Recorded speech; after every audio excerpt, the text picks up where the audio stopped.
I honestly don't know what made me try this game. Was it the cover art? The Japanese setting? Or maybe it was the K-Truck, Japan's tiny version of a pickup truck. Whatever it was, I gave it a shot and ended up having way more fun than I expected.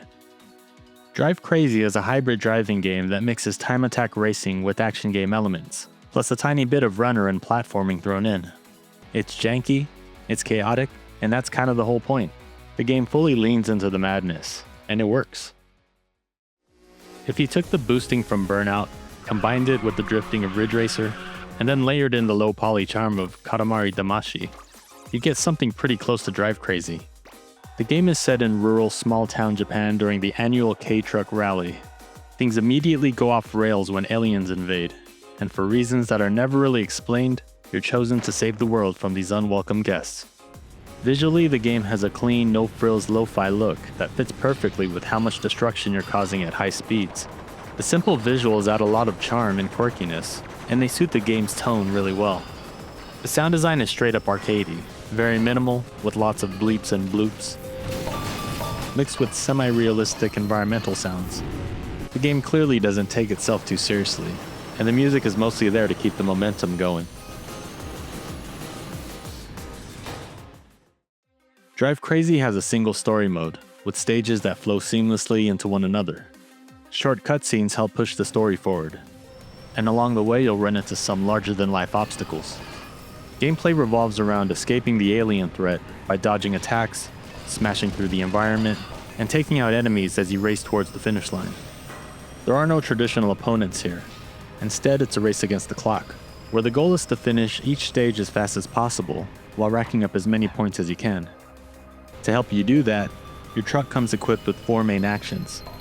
The handbrake lets you initiate drifts and take tight turns. Spin acts as an attack used to knock enemies and objects out of the way. Side wheelie allows you to ride walls. And Nitro boosts your truck to insane speed so you can escape danger or even cause more chaos. Each stage has 3 general challenges: reach level 20 technique, don't take damage, and beat the stage time. Almost everything you do increases your score. You can even play it safe and aim for clean driving points by avoiding destruction altogether.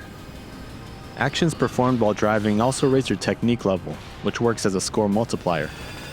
Keeping that level high is key if you're chasing big numbers. You take damage by crashing into impenetrable objects like walls, getting hit by projectiles, or driving through environmental hazards such as fire or water. Overusing nitro can also hurt you. Push it too far, and your truck overheats and starts taking damage. Nitro management is a big part of the game. Destroying objects, drifting, and attacking enemies all reduce its cooldown, letting you boost more often. Pushing your boost while driving aggressively is where the game really shines. There's really no harsh penalty for failing beyond lower scores than slower times, so you can play casually if that's your vibe, but if you want a challenge, it's in the leaderboards. Every stage is replayable, making it easy to jump back in and chase better times and higher scores.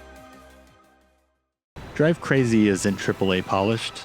The localization is rough, though honestly, it's part of the charm, and the mechanics aren't super deep. But what it is a fun romp through rural Japan in a tiny truck with superpowers. And the fact that it was made by one person makes it even more impressive. The game doesn't take itself seriously at all. The story's goofy, and the physics are intentionally exaggerated. At its core, this is an arcade game built for quick pick-up-and-play sessions. The driving feels responsive, and the simple visuals give it a nice old-school 3D arcade racer vibe. Even after finishing the story, I'm still having fun with it. I keep finding new ways to improve my scores and shave time off my runs, and the built-in challenges keep pulling me back in. If you're into arcade racers, environmental destruction, high-speed chases, and time and score attack gameplay, Drive Crazy is worth checking out. As someone who really likes experimental Japanese games, Drive Crazy really hit the spot for me, especially with its arcade-style gameplay. It's currently out on PC, so definitely check it out if it vibes with you. If you know any similar games, drop your recommendations in the comments. And if you've played Drive Crazy, I'd love to hear what you think.